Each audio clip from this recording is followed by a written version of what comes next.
मान लीजिए कोई हमसे कहे कि हमारा जो आध्यात्मिक अनुभव है वो परम शांति जिसकी हम जीवन भर तलाश करते हैं, हाँ वो केवल कोई दार्शनिक विचार नहीं है, हाँ बल्कि हमारे शरीर की ग्रंथियों से निकलने वाला एक वास्तविक रसायन है।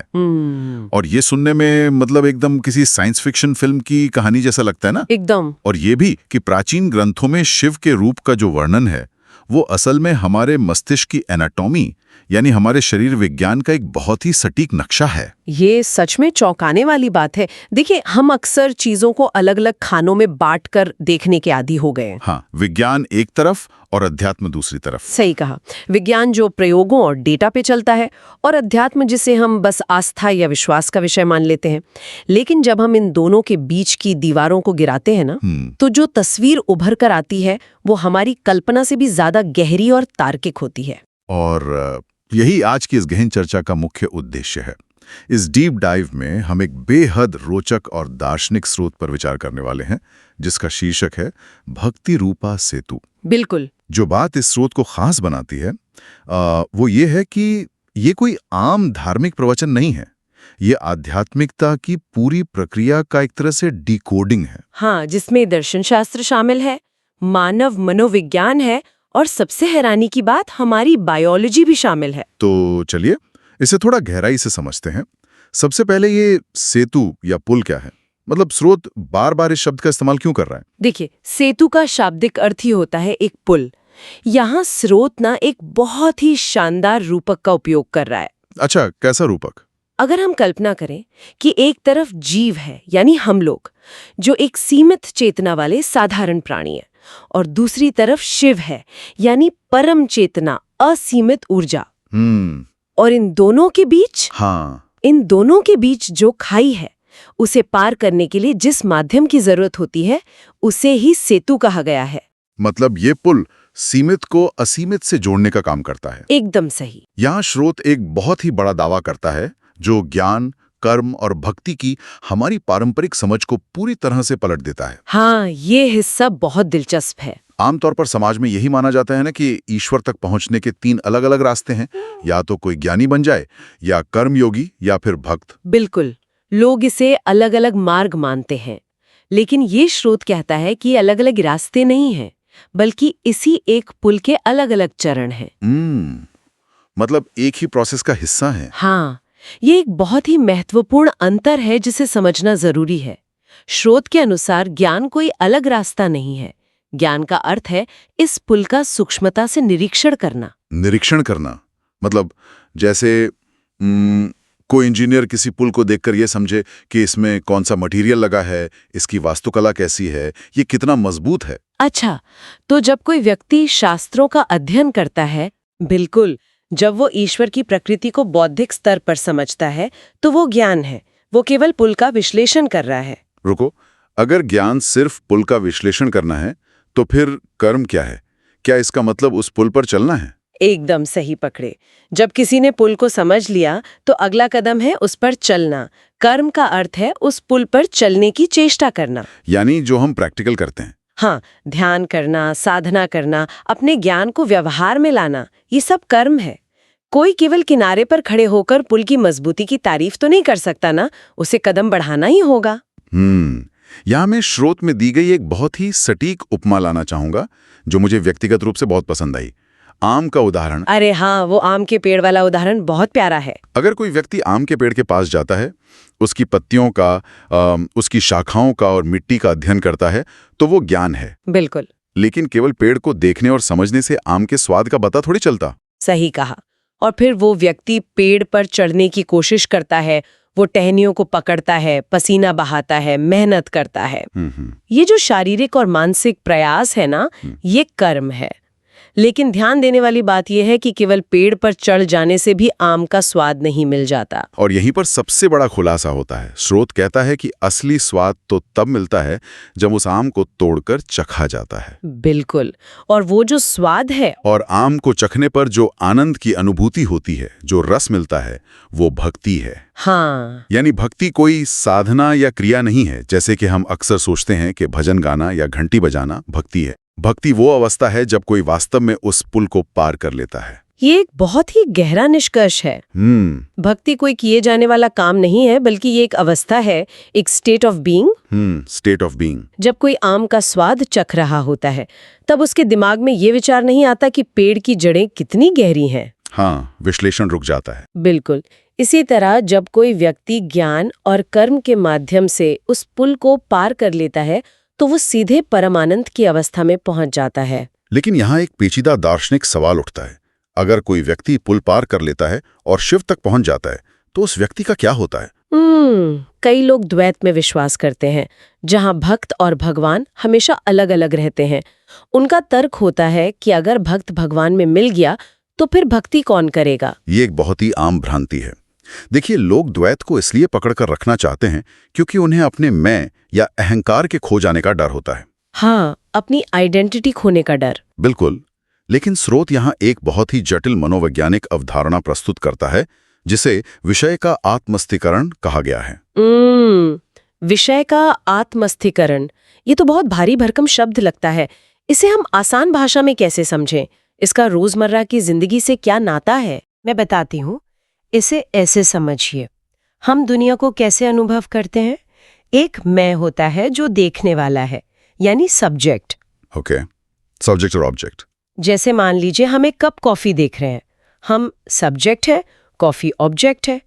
द्वैत इसी को कहते हैं, जहां देखने वाला और जिसे देखा जा रहा है दोनों अलग हैं। जब हम साधना शुरू करते हैं, तो हम ईश्वर को अपना ऑब्जेक्ट बना लेते हैं। हम सोचते हैं कि मैं ईश्वर पर ध्यान लगा रहा हूं।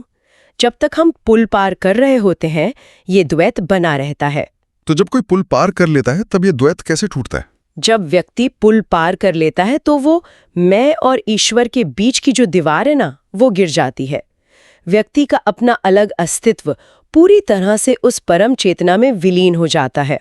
वाह, पूरी तरह से विलीन? हाँ, पूर्ण समाधि में कोई मैं नहीं बचता जो ये कह सके कि मैं भगवान को देख रहा हूँ। विषय यानी ऑब्जेक्ट पूरी तरह से आत्मसात हो जाता है। और यही कारण है कि समाधि की अवस्था में द्वैत नष्ट हो जाता है। यहाँ एक बात बहुत ही दिलचस्प हो जाती है। अगर जीव उस शिव या परम ब्रह्म में विलीन हो जाता है, तो ये शिव वास्तव में है क्या? ये एक बहुत गहरा सवाल है। स्रोत ने इसे बहुत ही वैज्ञानिक और तार्किक ढंग से समझाया है। अक्सर हम ईश्वर के लिए सर्वज्ञ शब्द का प्रयोग करते हैं, ओमनिशेंट। हाँ। और स्रोत ने सर्वज्ञ शब्द का जो विच्छेदन किया है, वो अद्भुत है। ये शब्द दो हिस्सों से बना है, सर्व और ज्ञ।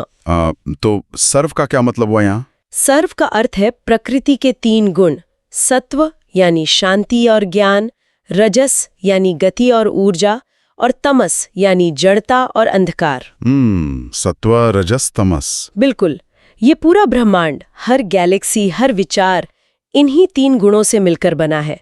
ये सर्व है। और ज्ञा का क्या अर्थ है? ज्ञा का अर्थ है जानने वाला या साक्षी सत्ता, जिसे हम विटनेसिंग एंटिटी कहते हैं। विटनेसिंग एंटिटी यानी एक ऐसी परम चेतना जो ब्रह्मांड के इस पूरे नाटक को बिना उसमें उलझे सिर्फ देख रही है।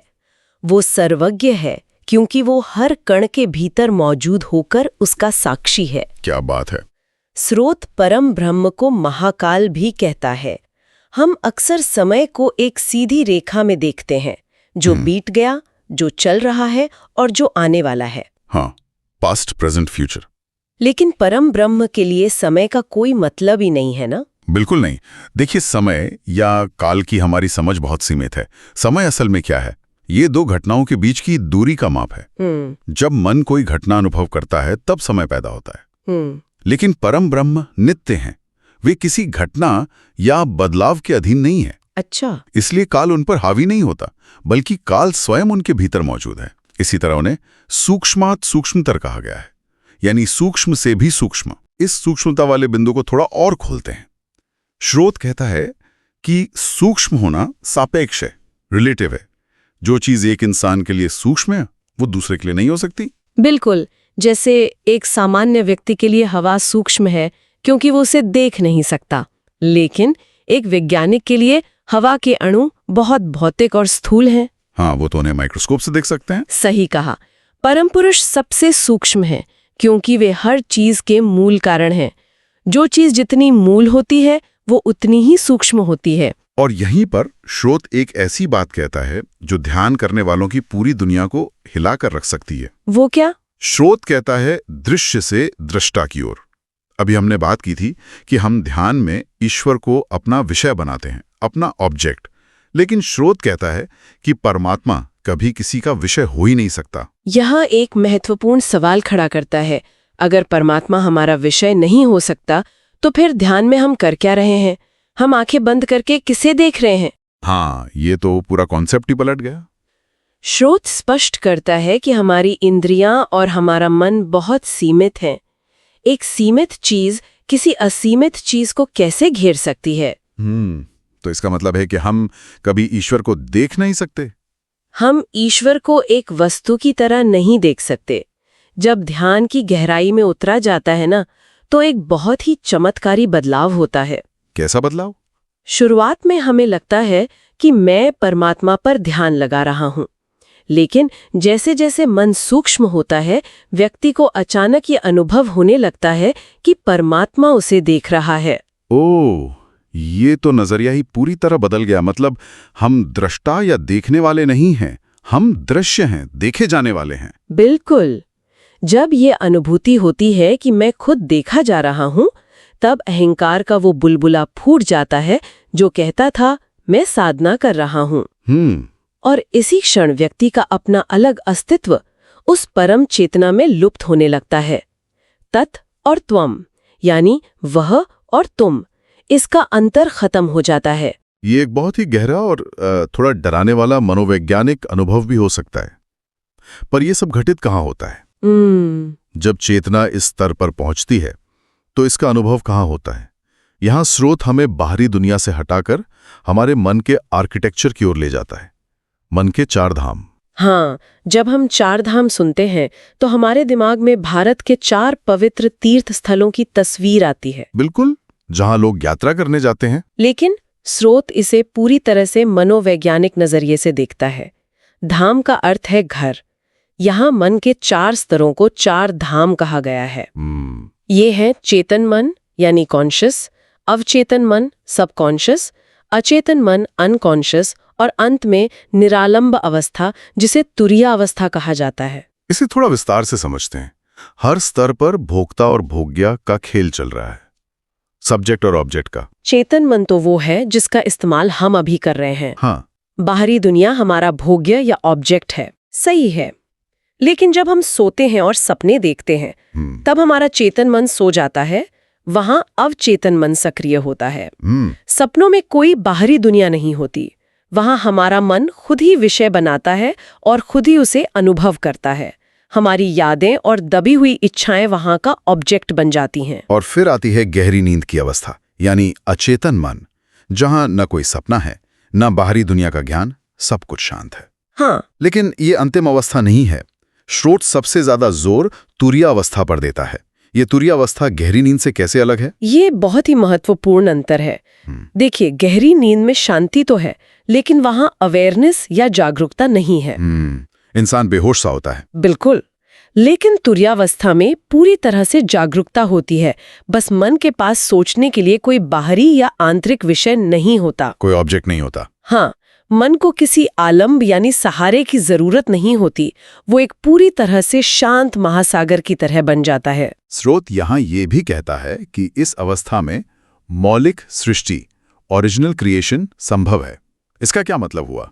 इसका मतलब है कि आमतौर पर हम जो भी सोचते हैं वो हमारे पुराने अनुभवों का ही एक मिश्रण होता है।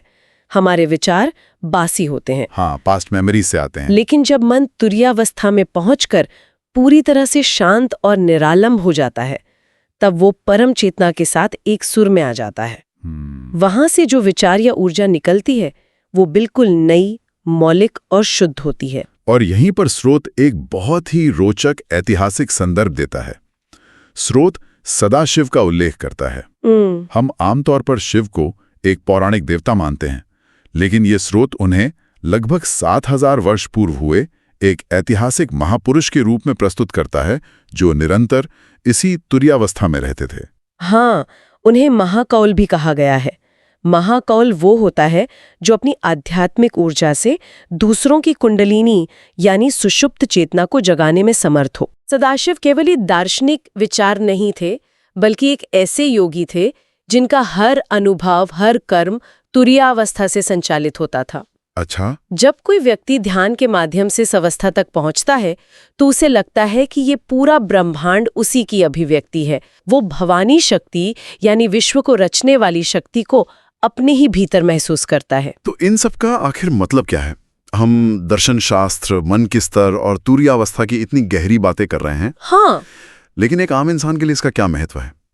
और यहाँ इस चर्चा का सबसे क्रांतिकारी हिस्सा सामने आता है।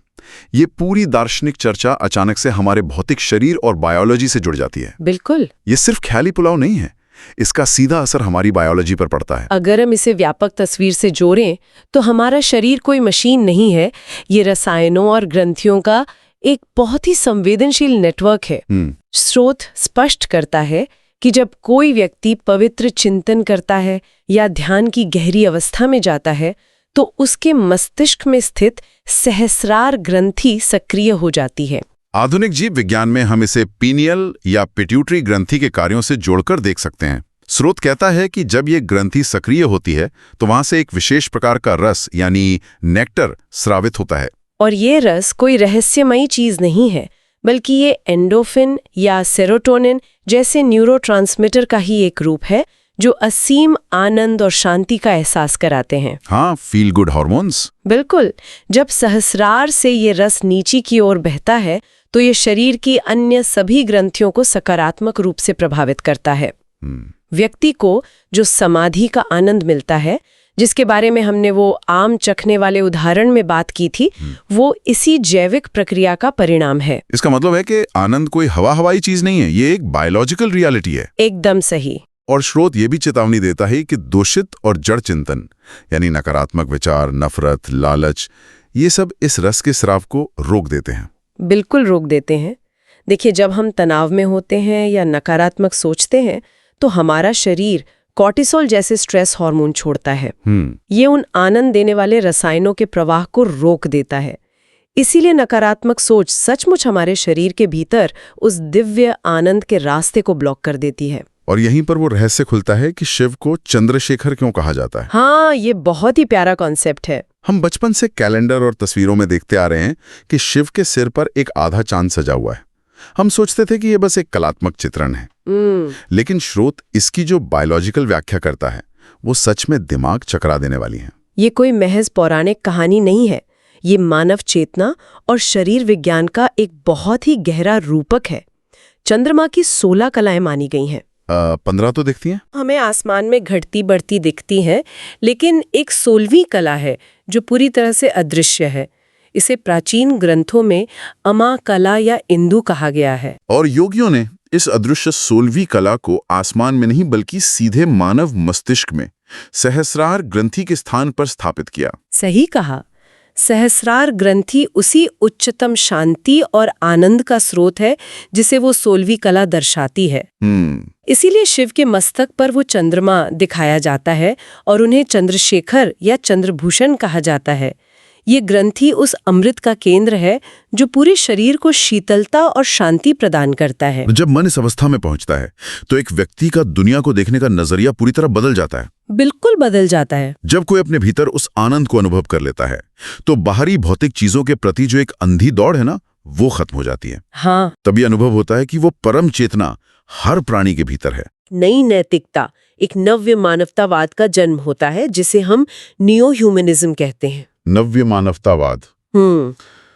जब कोई महसूस करता है कि हर इंसान, हर जानवर, यहां तक कि प्रकृति का हर कण उसी शिव की अभिव्यक्ति है, तो संपूर्ण विश्व के प्रति प्रेम और न्याय की भावना स्वाभाविक रूप से आ जाती है। यानी ग्लोबल जस्टिस और प्यार बिना किसी शर्त के। बिल्कुल। ये कोई थोपा हुआ नियम नहीं है, बल्कि ये हमारी आंतरिक चेतना का विस्तार है। ये भविष्य की मानवता के लिए एक बहुत ही आशावादी और प्रगतिशील नजरिया है। हाँ, जहां हम केवल अपने लिए नहीं बल्कि आने वाली पीढ़ियों के कल्याण के लिए सोचते हैं। इसे ही हम वैज्ञानिक अध्यात्म कह सकते हैं, साइंटिफिक स्पिरिचुअलिटी। ये एक बहुत ही सुंदर और सकारात्मक विचार है। इस पूरी चर्चा का सार अगर हम स्रोत के अनुसार निकालें तो इस पूरी आध्यात्मिक यात्रा का अंतिम परिणाम एक ही अनुभूति है, शिवोहम। हाँ। अर्थात मैं ही शिव हूं या मैं वो स्वयं प्रकाश स्वरूप हूं। और स्रोत बहुत स्पष्टता से कहता है कि ये अनुभूति बिना भक्ति के संभव नहीं है। हमें ज्ञान चाहिए ताकि हम पुल को समझ सके, कर्म चाहिए ताकि हम उस पुल पर चल सकें, लेकिन अंततः वो जो आम चखने का आनंद है, वो जो सहस्रार से बहने वाले रस की अनुभूति है, वो भक्ति ही सर्वोपरि है। ये सचमुच एक ऐसा विषय है जो हमें सोचने पर मजबूर कर देता है। विज्ञान, मनोविज्ञान और प्राचीन अध्यात्म का ये संगम हमें हमारे ही शरीर और मन के बारे में कितना कुछ सिखाता है। बिल्कुल, ये हमें याद दिलाता है कि हमारे विचार केवल हमारे दिमाग तक सीमित नहीं रहते, वे हमारे पूरे शरीर के इकोसिस्टम को, हमारी ग्रंथियों को और अंततः हमारे आध्यात्मिक विकास को निर्देशित करते हैं। और इसी बात पर आज हम एक विचार के साथ इस गहन चर्चा को समाप्त करना चाहेंगे। जरा इस पर गहमे से विचार करें। यदि हमारे पवित्र विचार सचमुच हमारे शरीर की ग्रंथियों से निकलने वाले रसायनों को बदल सकते हैं, हमारे भीतर एक दिव्य आनंद पैदा कर सकते हैं और हमें शिवोहम की अवस्था तक ले जा सकते हैं, तो आज के इस डिजिटल युग में सोचिए क्या हो रहा है। ये तो आज के समय का सबसे ज्वलंत प्रश्न है। हम रोजाना अपने फोन की स्क्रीन से जो असीमित नकारात्मक जानकारी, विवाद, गुस्सा और दूषित विचार अपने भीतर भर रहे हैं, वे केवल हमारा मूड खराब नहीं कर रहे हैं। बिल्कुल नहीं, उनका असर बहुत गहरा है। वे चुपचाप हमारे शरीर के उस आंतरिक रसायन विज्ञान को, इंटरनल केमिस्ट्री को बदल रहे हैं। वे उस सहस्रार के अमृत को ब्लॉक कर रहे हैं। सही बात है। तो अगली बार जब कोई दूषित विचार या नफरत फैलाने वाली जानकारी मन पर हावी होने की कोशिश करे, तो रुकिए, अपने इस आंतरिक बायोलॉजिकल और आध्यात्मिक नेटवर्क को याद कीजिए। ज्ञानिक अध्यात्म और नव्य मानवतावाद के बारे में मूल और प्रामाणिक जानकारी चाहता है तो वे आनंद मार्ग पब्लिकेशन से जुड़ सकते हैं या amsbooks@gmail.com पर संपर्क कर सकते हैं। हाँ, ये सच में आगे की पढ़ाई के लिए बहुत अच्छा रिसोर्स है। इस डीप डाइव में हमारे साथ बने रहने के लिए बहुत बहुत धन्यवाद।